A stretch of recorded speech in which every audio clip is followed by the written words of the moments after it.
Hi, everyone. This is Suzanne Barnhurst, your professor for this semester's course. We met last week, and I hope you enjoyed last week's topic and information that we got. I enjoyed meeting each and every one of you, and I'm going to get started by talking about a couple of housekeeping items for the course. If hopefully it'll answer any questions that you might have, and clear up a few things. First, happy fall week. I think it's going to be a beautiful week this week. I know we're getting rain tonight, but it looks like after that, it's going to be a nice week. Just a couple of things. In the weekly units, there's readings and resources. I just want to let you know that the resources are added there for further explanation of the topics, and some of them give you new perspectives. Some of the information that's listed there are listed as a resource only that you might use when you do your research to do your assignments. So please be sure to make sure you read the text, and then those added resources, I hope, were additional help, as well as the lectures and additional help. As far as housekeeping items, number one, the syllabus, I updated the dates for the due dates for the group project. I updated the actual syllabus, which is located in Blackboard. So if you printed yourself off a copy of the syllabus, you might want to go back and just print the schedule sheet. I changed nothing else within the syllabus, just the schedule sheet, because I updated those dates for the group project. As far as the forms go, this week, when you answer the questions for the forms, I would encourage you to use the video. The video is limited to 5 minutes, so you give your answer within 5 minutes, post your video, and then reply to your classmates. Please reply to at least 2. Since there's only 5 of us in the class, if you have an opportunity, try to reply to everybody. The recording button in Harmonize is just at the bottom of where you replace the answer. There's a little picture that asks you to video. It looks like a movie camera. So write your discussion form or give yourself some notes, and then spend 5 minutes and answer the form in Harmonize. When you respond to others, you can either type, or you can also record yourself also. I'm not concerned about what you look like. You can be casual. You don't have to be dressed to go to the prom. Just don't be dressed to go to bed or be sitting in your bed. But please be please be casual and give us the information you learned. And when you before you go, I want you to put your sources in the comments section. So any sources that you used, particularly the text, chapter such and such, or some of the resources, or you did some of your own outside research, I'd like you to note those or cite those in the comments section. The group project is posted for all of you. There's only 5 of you, so you're going to be the group for the semester. In the left navigation bar of Blackboard, you'll see a group tab that popped up that says My Groups, and it says HCA301 Group Project Community Health Needs Assessment. You click on that tab, you'll see a list of all of you, and then you'll see another list of all the tools that the group project tool provides in Blackboard. You can use your own discussion forum. There's a blog. There's a place to do shared documents. There's a couple different things in there that you can use. Or if you prefer, you can use Google Docs. If you do use Google Docs, make sure someone in the group sends me an invitation. In case you have a question or you want me to look at something, please send me an invitation so that I can get in when necessary. The group project is in 2 parts. The first part is due November 17th. The final part, or this part 2, which is the final project, is due on December 6th, which is the Monday of the last week of class. Once you post it, we will discuss it in the last discussion forum in week 8. Okay, so I hope that provides you with a little information for that. And now let's get started on the chapters for this week.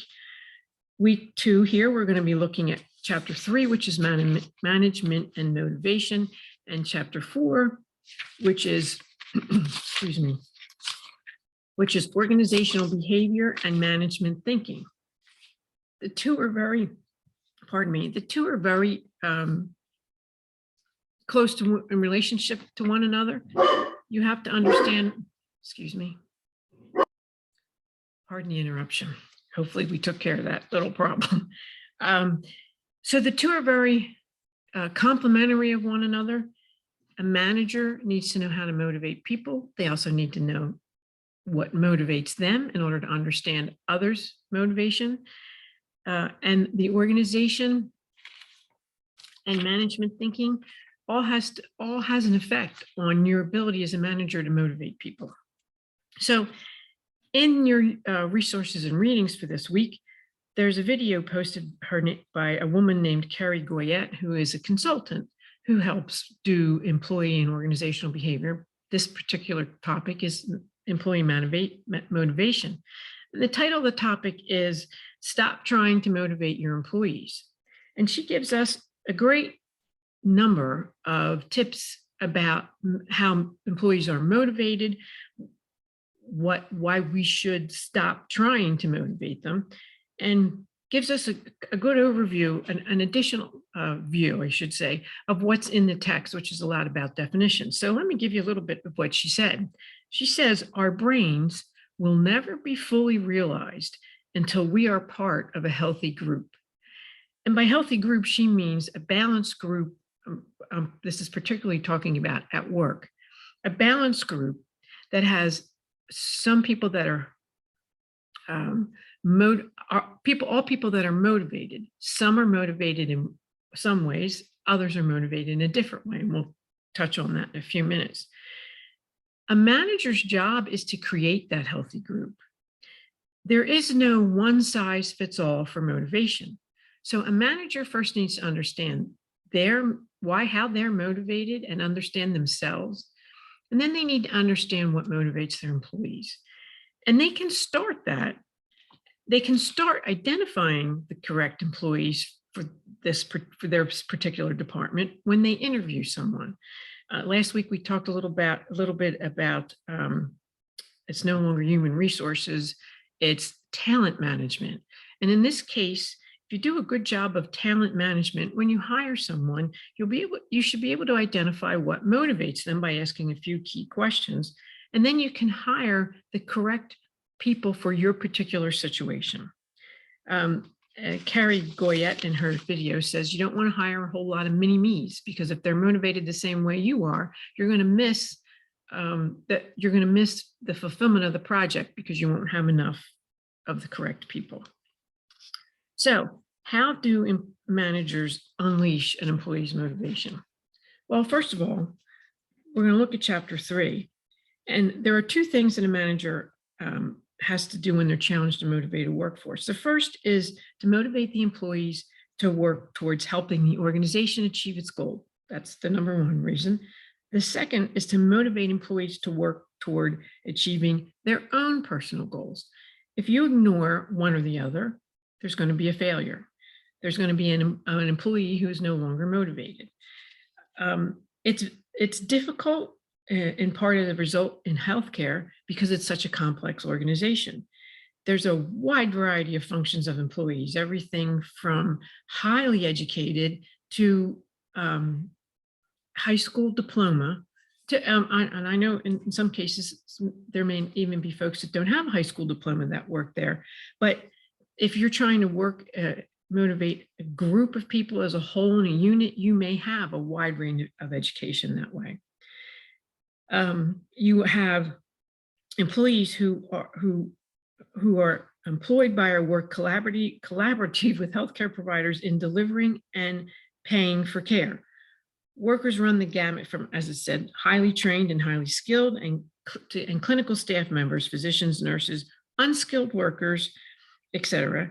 And to be successful, healthcare managers need to be able to manage and motivate both sides, everyone, especially if you're in the management of head of a department. So the text says that the definition of motivation is the process of providing a motive or reason that causes a person to take some action. Motivation comes from some need that leads to behavior, which in turn results in some type of reward that's fulfilled. So we have some sort of need that needs to be fulfilled, and we are motivated to achieve a reward. But that definition raises a couple of basic questions. Before we go on to that, Ms. Goyette in her video said that people are motivated. There's a couple of ways we're motivated. Some people are motivated from the pleasure side, and some people are motivated by what she calls the avoid pain side, or I don't know if she called it a side or technique. So if we're motivated because it's more of a pleasure type thing for us, we usually are highly ambitious and driven people. We're motivated because when we have an accomplishment, it makes us feel good. People who are motivated by avoiding pain are those who are always seeing the negative things that can happen. And that's not necessarily bad. As a matter of fact, that's very good, because if you have people that are motivated from a pleasure side, where it gives them pleasure to have an accomplishment, do the right thing, then they're going to be focused on that, and that's their goal, where they're going to want to go. The person who says, ho, wait a minute, if we do that, this could happen, and I want to avoid pain by not failing or having us lose market share, whatever the goal is. So keep that in mind as we go through, and make sure you watch that video. Okay, so there are, if we're looking for that reward, which motivates us, there's a couple different types of reward. There's intrinsic and extrinsic. Intrinsic are those rewards that come from us individually, come from within inside of us. It could mean that we take pride in our jobs, or we want to help people, as how a lot of us got into healthcare. We want to make a difference. Extrinsic awards are those that have to do with reinforcements that are given by someone else to us, such as getting a bonus to teams of workers when quality and patient satisfaction is demonstrated. We talked about quality last week. We're going to hear about quality throughout the course. It's a key factor in healthcare that we want to always provide quality, safe, effective care. So who motivates employees then? Well, obviously some of us motivate ourselves, and most people do motivate ourselves. Managers exert a significant amount of influence over employees, but they don't have the power to force anybody to do what they want them to do. So sometimes there are incentives added. They're an effort to influence an employee, and they can be something as different as changing somebody's job description so that it either fits the person, but it still accomplishes the organization's goal, or it amends something that's been wrong for a while, which many of us will find. I remember job descriptions when I worked in hospitals several years ago, and the job descriptions were 4 and 5 pages long. And I always used to think, if you could find a person that could do all these things and accomplish this job, that to me would be miraculous, because they were so complicated. I think they've changed some, maybe they haven't, but just an amendment in a job description can help somebody feel better about what they're accomplishing at work or what they need to accomplish at work. Sometimes just a rearrangement of a work schedule, improving working conditions, the environment that which you live, which you work in, reconfiguring teams, and all sorts of other things. As having had worked in a hospital, one of the things that was very annoying when you're trying to take care of patients is crowded hallways. Too much equipment in the hall, which is actually a violation of the JCAH standards, but too much equipment in the hall, too many crowded places where we kept supplies. Those kinds of things were really annoying when you were trying to get down the hall to take care of a patient or bring somebody out of their room. So any kind of change in the environment can also be very motivating. While a lot of these have an impact on the employee's level of motivation and willingness when it all is said and done, it's the employee's decision to take action or not. So management has the opportunity to motivate, engage people, help them to move forward, but the employee in the end always has the decision. The text goes a little bit over, is everybody motivated? And Carrie Goyette will say, yes, everybody is motivated by some reason. And the text says, and as she says, the same thing, but we're not all motivated by the same things. Some people, the majority of people, are motivated because they want to do a good job. They want to get a promotion. They want to make more money. They want to do what they came there to do, which maybe in healthcare has helped people or make a difference. But there are some people who may just be putting in time because what motivates them isn't work, it's home and family life. They have children they want to see grow up and be successful. So some of us, some are motivated one way, some are motivated the other. But the important thing is the manager's job is to be able to identify that and give the folks who aren't motivated by work something meaningful that helps them be motivated by work, that fits their style. Okay, so let's talk a little bit more about incentives and rewards from the text. Extrinsic rewards are tangible. They're things like money, bonuses, stock options, benefits, which are very important to many of us, particularly healthcare, paid time off, retirement accounts, flexible schedules, job responsibilities and duties. Some of us like to have more responsibility. I'm sorry about that sun shining in here. Can I change that? No, it makes it worse. Okay. Promotions, change in somebody's status, the ability to be able to supervise some people, feedback, recognition, a good boss. And the next one here is a strong leader.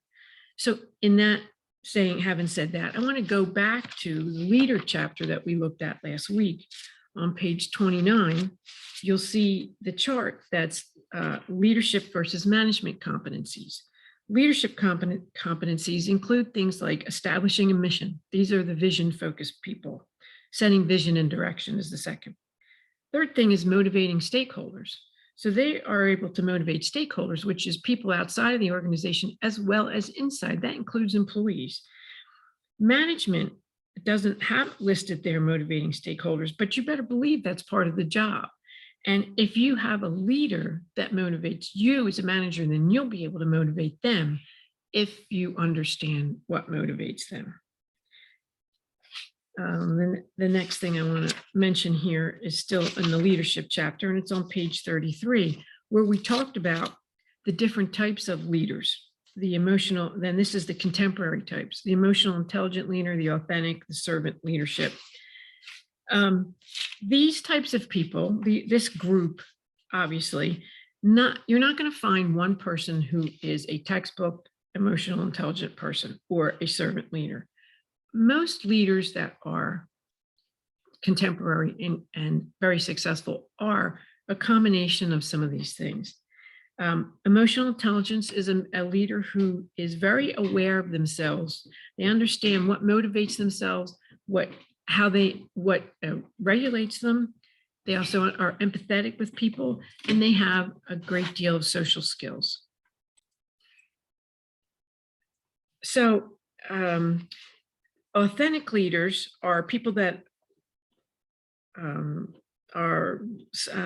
they are following, the text says, their internal compass of true purpose. In other words, they seem to understand, they definitely understand their own values.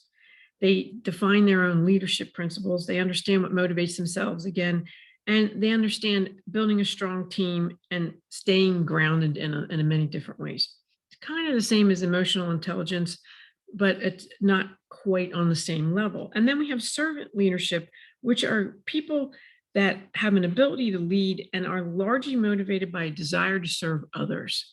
So it's not that they're a servant, but they want to serve others. And that includes not only employees, it includes the stakeholders. And in healthcare, obviously, it includes patients. A servant leader is a very collaborative person and gives credit to others generously. So they don't hold back, but they're authentic and truthful, and they're trustworthy. So most leaders you will find, successful leaders, you will find a combination of this.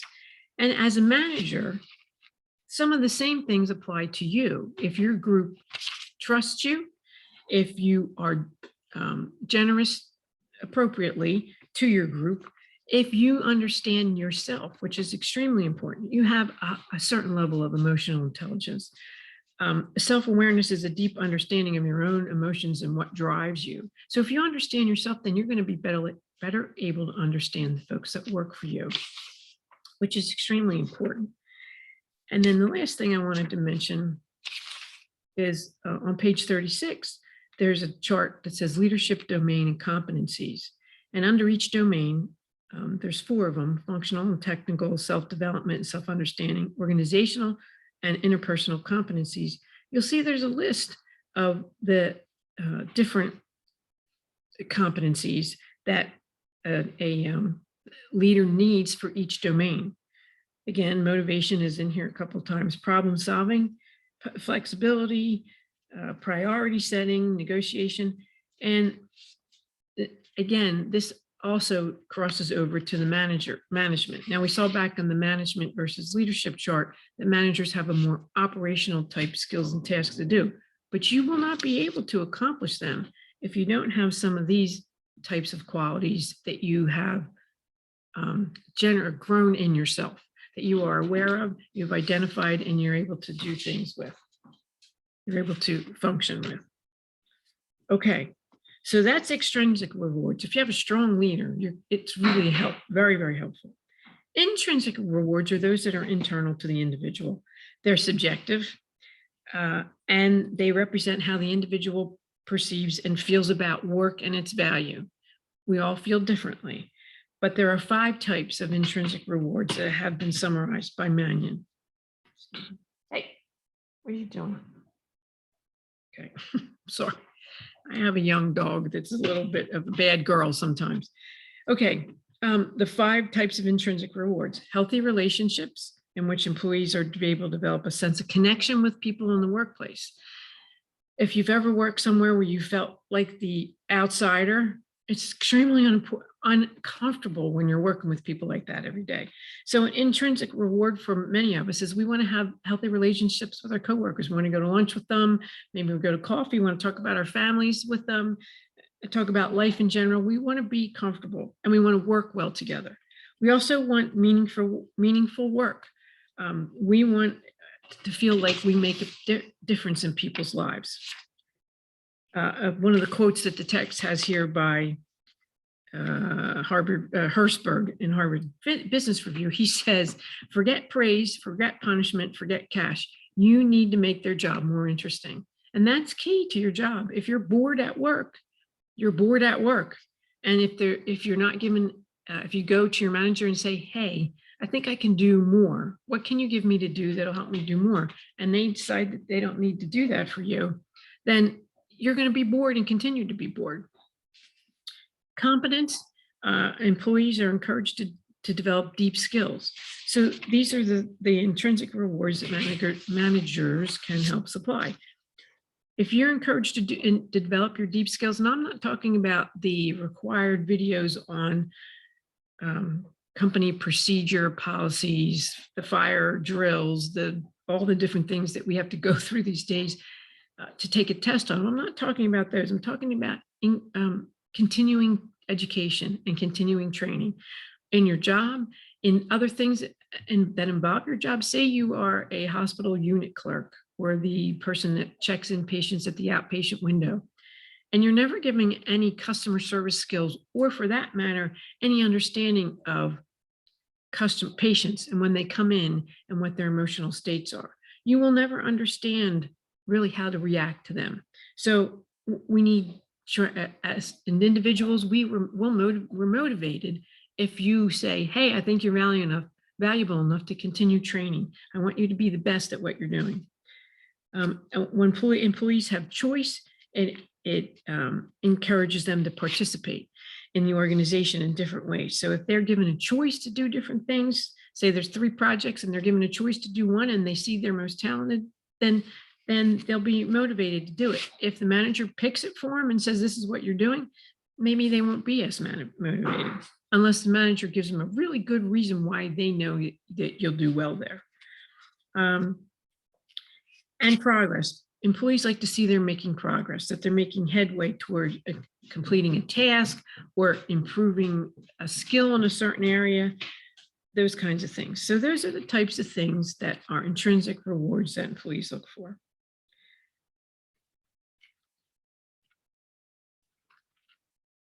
Okay, motivation matters because there are a couple of different types of pressures that occur to employees and to businesses. They're the external, the external pressures. What is pressuring healthcare today? Well, I don't think we have to say that much, but there are a lot of challenges going on right now. And not to mention the pandemic, even though we're slowly putting that behind us, it still was a huge challenge last year. It still is a huge human resources challenge this year in regards to the vaccine and whether or not it should be mandated or not mandated, and whether employees are put under pressure by making a decision as to not get the vaccine if they feel so, or be fired. It's a huge pressure on this healthcare system, and it's changing the face of the system rapidly. The local hospital here lost 100 nurses because they didn't want to get vaccinated, and it was a mandate that they had to be vaccinated. There was no alternative. That's a huge change, especially for the people that are left within the organization, and again, for the people who leave because they've made a life-changing decision. Another few external challenges are that the population is aging, and the more of us that are aging, there are less of you or others who are going to be willing to take care of those of us who are aging. And that changes the whole face of the healthcare system. What types of assistance and medication or medical help is going to be needed in the future years. There's an increase in market competition. Hospitals are competing for patients every day, as are physician practices and other related businesses, device managers, pharmaceuticals, all those things are highly competitive right now. And the always an ever-going issue is the increasing cost of providing care. Any regulatory changes from the government, like healthcare reform, all those put pressure on the organization. Internally in the healthcare system, there's pressure stemming from all the challenges of shortages. Supplies right now are in shortage, healthcare workers, appropriately trained healthcare workers, there's a shortage. There's accreditation requirements and the limited resources. Well, and we just mentioned the limited resources that we have. They put a lot of pressure on the managers and the organization, and that kind of pressure can lead to employee burnout. If you are one of those nurses on a floor where 10 nurses resigned due to the vaccine mandate, then you're 10 nurses short. You have 3 shifts, probably more now. They change them around. And if you lose 10 people, that means at least 3 people from each shift are gone. That's a huge hole. So, and the same thing within a family practice. Somebody leaves a family practice and it's only a group of 6 people working and 1 person is gone. And that means there's a lot of pressure on the remaining people. So managers must create a work environment in which employees are engaged, happy at their job, inspired, and motivated. And I put little brackets around that comment because I think for a textbook to put that in there, that's a big stretch for one person to be able to do. Yes, it's a manager's job, but it has to be done as an organization. You can't move earth by yourself. Or what is that? How do you eat an elephant? One bite at a time. As a manager, you do just that. You do one thing at a time. But again, managers can't do this on their own. It has to be an organizational effort. And we'll see that in chapter 4. So a manager's role in this situation is, let's see, where people constantly feel like they're not able to work at their maximum effectiveness, that their self-esteem is under attack because of all the things that are happening. There's a lot of stress. Then their morale goes down, illness prevails, and absenteeism goes up. So if employees are fully engaged in their work and motivated, then they contribute at a much higher level. And these are the reasons then why motivation matters. So we get to this. So why does motivation matter? The manager's role is to be sure that employees feel like they're invested in the organization because they work harder, they're happier, and they're more productive. It's a well-known thing. And as a manager, you play an important part in that engagement process. There's a lot of things that you can do. You can understand an employee's job-related needs experience at a higher level than just they're here as your coworker. They're here because you hired them. You need to understand what their job-related needs are and what motivates them. All behavior is needs-oriented. So even behavior that's irrational or different comes from some need that the person feels. So if the need is satisfied, then the person is a little more motivated. So if a manager understands the need and is able to satisfy that or provide an alternative after a discussion, then you'll hopefully have a motivated person. Managers need to use different strategies to engage different people, not one size fits all. We said that in the beginning. Anybody that's disengaged can have a significant effect on the financial impact and the productivity of the rest of the group. Positive people bring the group up, negative people bring the group down. I'm sure you've all had the experience where there are some people that are, I call them Eeyores. Oh me, oh my, we have to do this again. And, I have to get out of here at 3 o'clock, take my kid. If they're not motivated and they're not happy, then they're going to bring down the rest of the employees if it's allowed to continue, particularly if it has to do with when you're trying to do a big project or achieve a goal and they're not contributing, nor are they helping because they're not positive about the situation. It's different from the person who's motivated by wanting to avoid pain. That person is still motivated, but they have the ability to see what could go wrong. So they're willing and motivated enough to help everybody identify the same things and work to avoid those problems. It's like what you do with your children when they're growing up. You do not allow them to cross the street without holding your hand or by themselves because you want to avoid pain. You certainly want them not to get hurt. So you are motivated to make sure that child knows exactly what you want them to do. So it's the same reason here, although it's not as crazy as some of us get as parents. And a motivated and engaged workforce experiences better outcomes and provides an organization with a competitive edge. And if you're able to do that for organizations, your employees will, and if they feel part of it, they will be motivated. They'll be excited to get things done and happy to see that they were able to save 98% of the COVID patients that came into their organization, because they worked together as a team. They sweat, blood, and tears to help people, and they identified all the ways they could possibly help people the best possible way, and they worked together to make it happen. And so you become motivated that way when you see that happen. Okay. The text calls the people who aren't as motivated Debbie Downers. I haven't heard that in a long time. There are people who pull other employees down and decrease morale and increase turnover. Okay.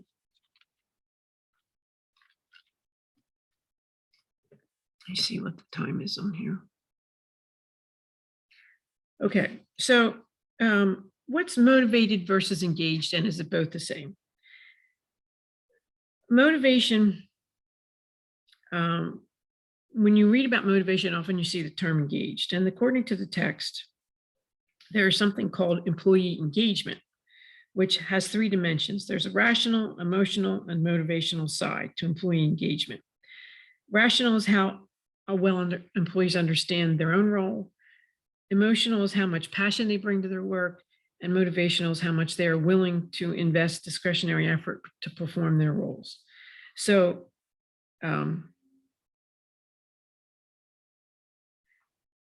this demonstration demonstrates the link between the 2 concepts and importance of focusing on both by a manager. So how can a manager make this happen?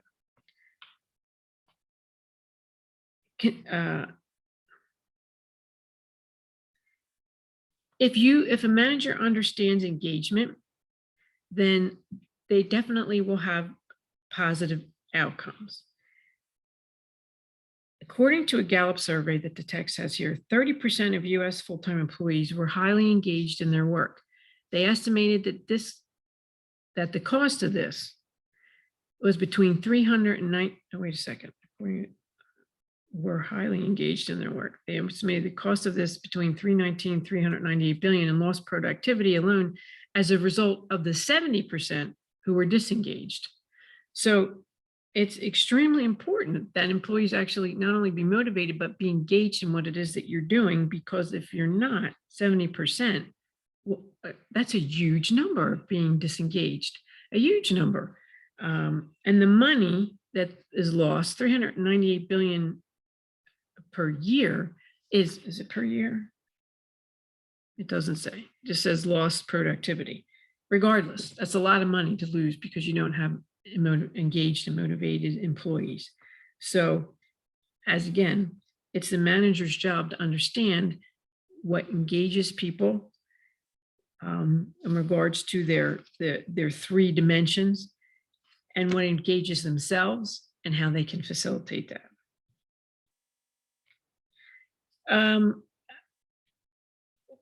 I'll let you read the information about how do you measure engagement, which is people analytics, but you can read about that.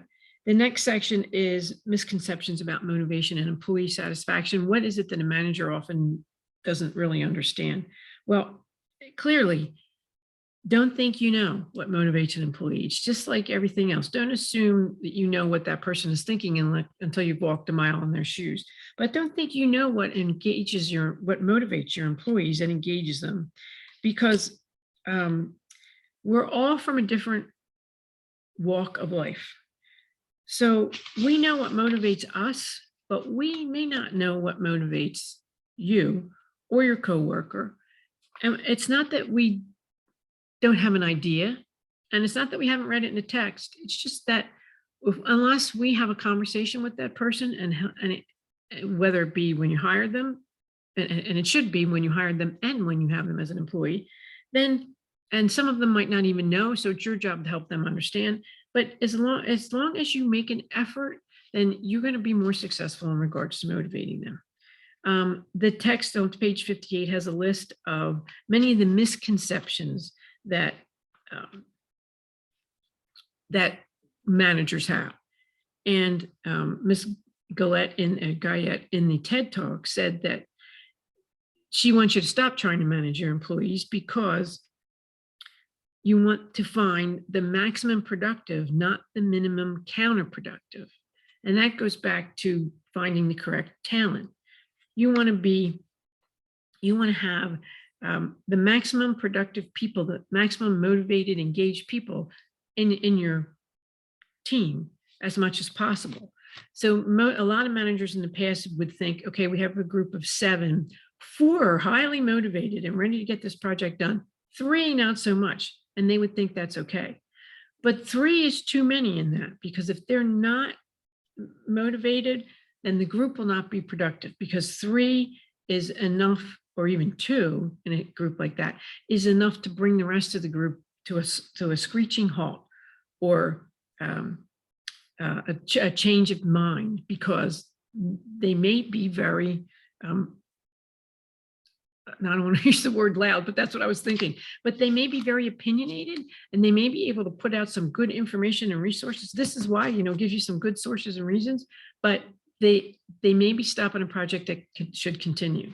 So if you're a manager who knows how their employees are motivated, then you want to put the 2 groups together that are, one's motivated by pleasure, the other one's motivated by, what's the word? Not reward, but avoiding pain. So you want those motivated by pleasure and those motivated by avoiding pain. It's because you're going to have a good balance of both and a good outcome for your project. So the misconceptions, again, on page 58, I'll let you read through all of them. They actually are very interesting, because when you read them, it's going to bring a couple things in your heads about maybe some of the things that you thought were okay. Like, all motivation is internal or intrinsic, but that's not true. Some people are just not motivated. Again, that's not true.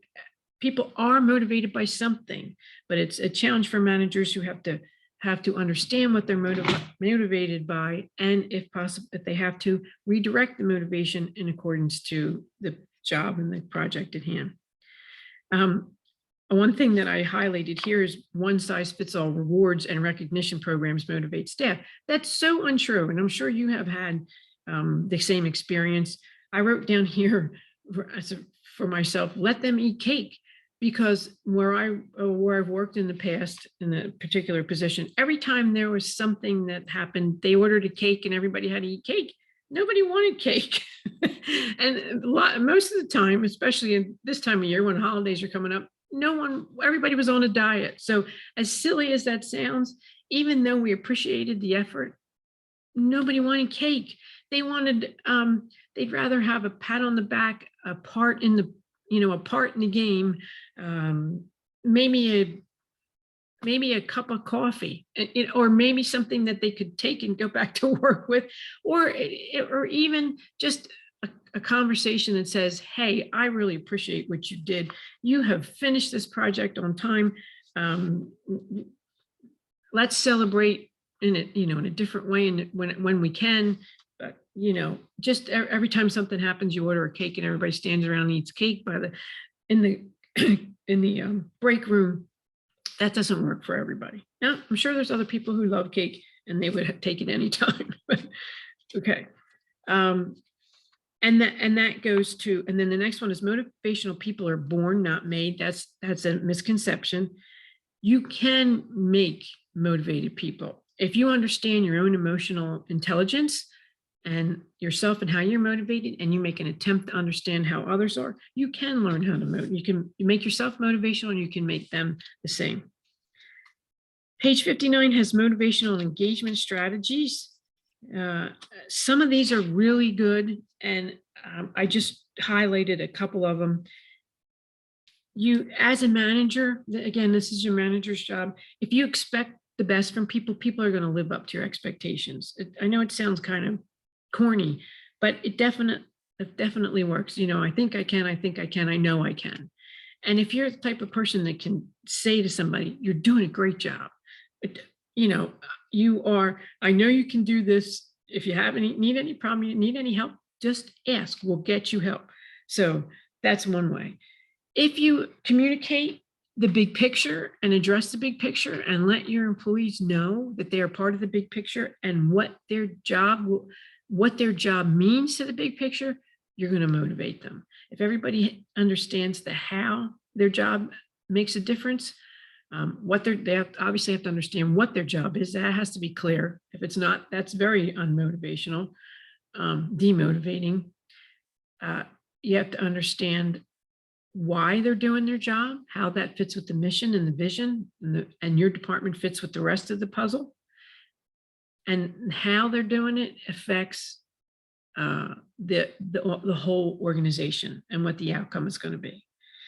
You want to reward desired behavior, just like what you do with dogs. You reward the desired behavior, and you don't give a reward for the negative behavior. You don't yell, scream, throw a tantrum. You just don't reward it. You identify it, you don't reward it, and then you move on. Celebrate when it's appropriate, completed projects or progress, and again, celebrate the way employees want to do, or just something that at least is a recognition. Everyone knows that they've been recognized. And another good thing is to reward employees in the way that enhances their performance and motivates them. So you might want to tailor those rewards.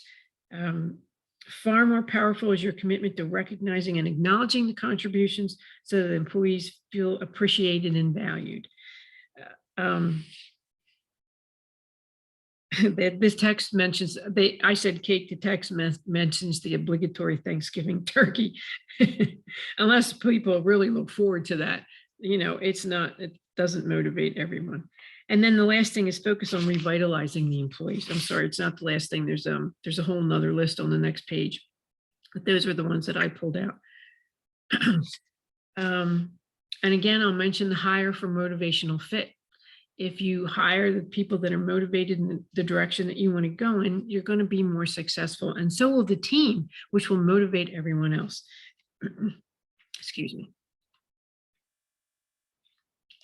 Last section in this chapter is motivating across the generations. And the biggest issue right now is that there's a shortage of healthcare workers. So current workers are going to be stressed, and motivation and engagement and motivation is going to be down unless we are able to add more healthcare workers. And as we saw last week in the healthcare and social assistance sector, it's projected that 1/3 of all positions in this, 1/3 of all positions available as far as jobs are concerned is going to be in healthcare. So it's going to be tough.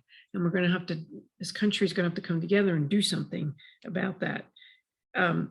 Healthcare managers need to embrace challenges and opportunities and new strategies to, when it comes to an intergenerational labor force.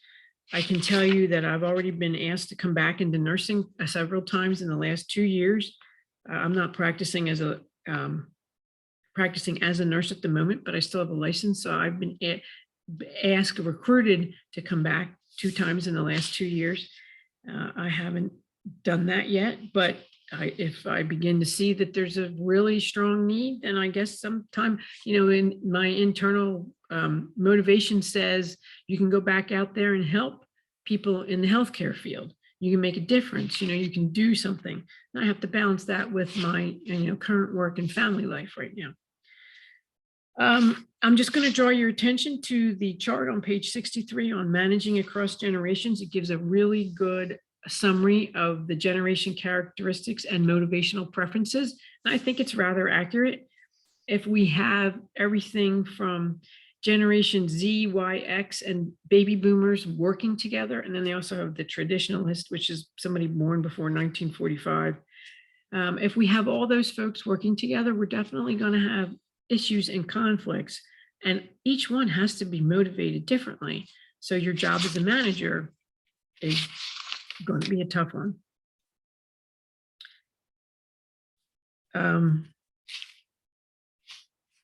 All right. One last thing I want to point out is we talked last year about the triple aim of healthcare. There's a list of 17 items on that list that they say that triple aim says we have to aim for in order to make hospitals successful. 6 of them happen to have something to do with the generational workforce and how we need to change our normal practices and be able to work with an intergenerational workforce. Okay, chapter 4 is on organizational behavior and management thinking. And there's just a few things I want to talk about here. I'd like you to look at the text, the rest of the text yourself. And as a reminder that what a manager's job is, and the manager's job is part of it is to be a part of the organization and its thinking, and their thinking as a manager needs to be along the same lines. If it isn't, it's no big deal. It's just that this is not going to be your place of work. You're going to have to find one that's more like your thinking. Healthcare managers are responsible for effectively using the informational, financial, physical, and human resources of their organization to deliver patient services. Key word there, patient services, because we take care of patients. We're not taking care of widgets and lawnmowers and that sort of thing. We take care of patients. So that's very key.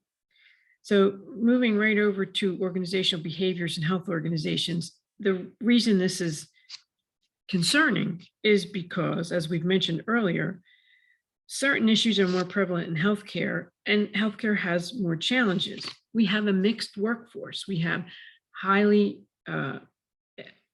educated folks, a mix of technical workers, and a mix of line staff, lots of different people doing lots of different jobs that are all very important to achieving the end goal.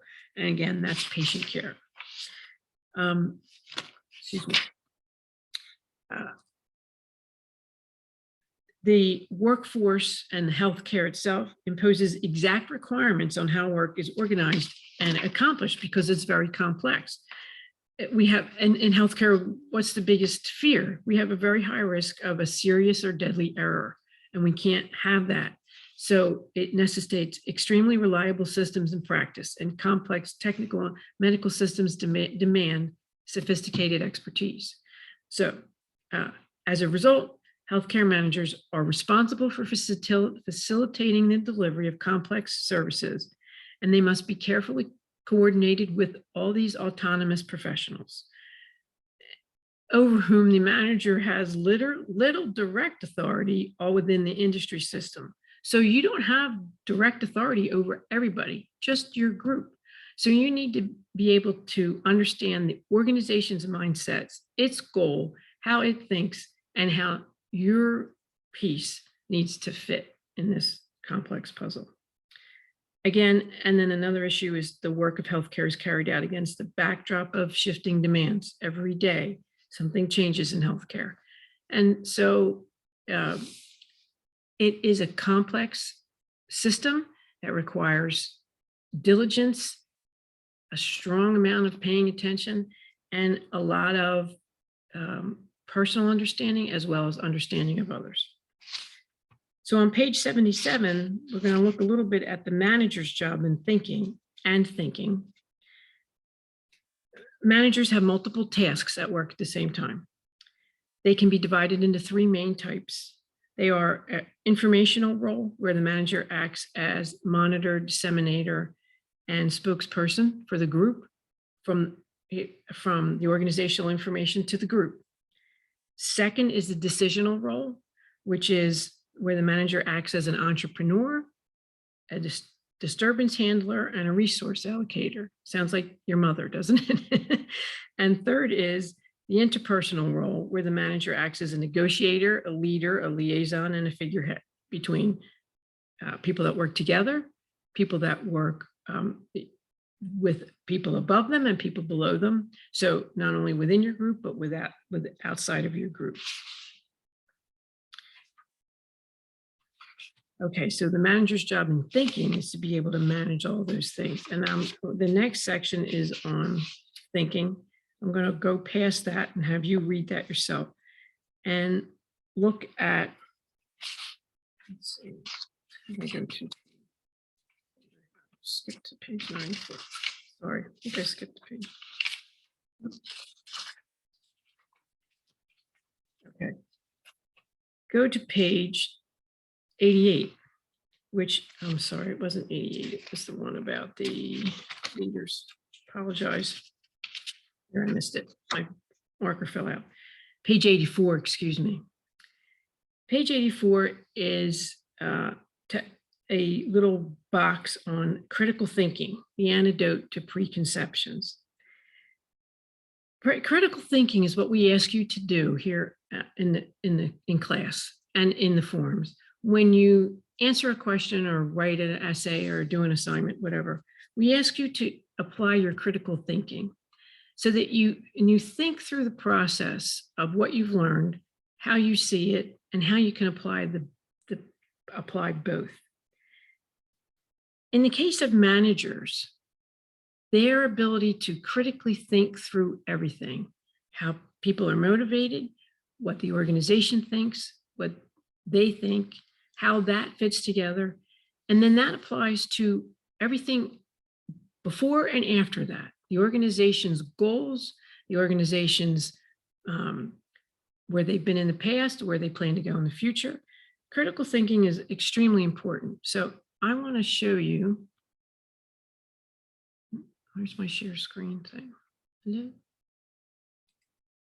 Oh, sorry.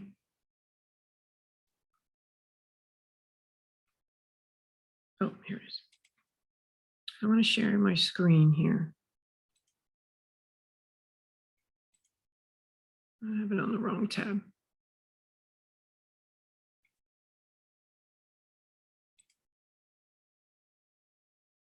Sorry, here we are.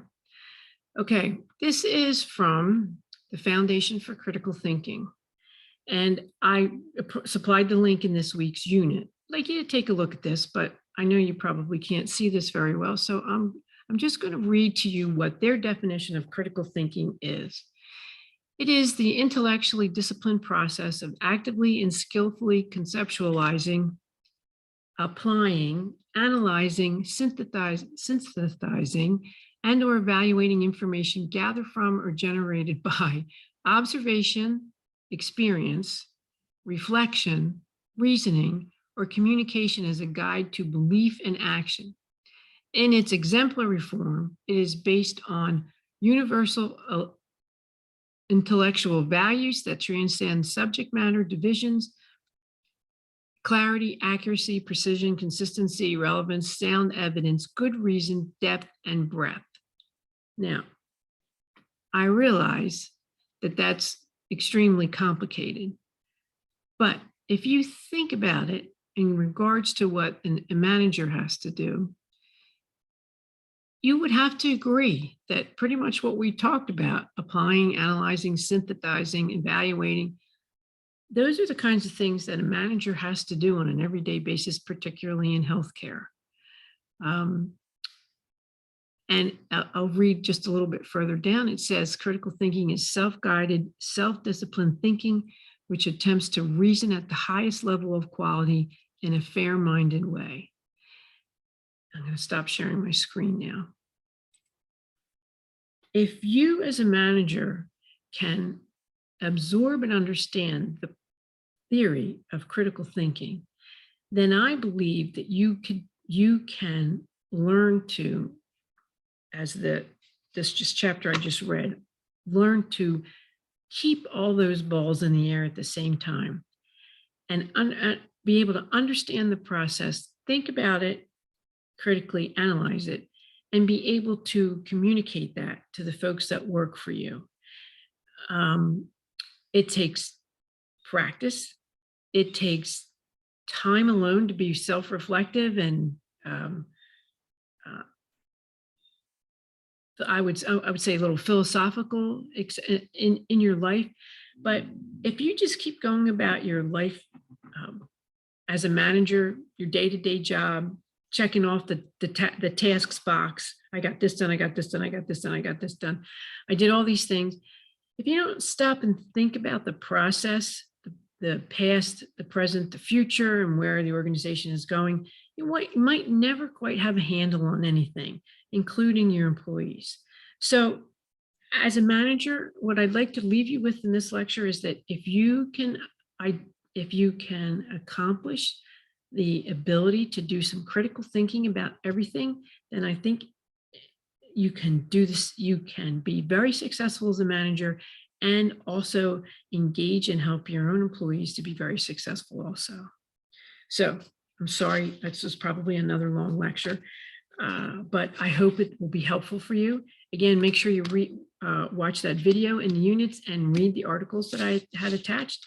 And the form this week is a bit of a case study that I want you to take a look at and answer 2 questions, I think 2 or 3. So I look forward to seeing you in the forum, and I wish you all to have a great week this week. Thanks very much.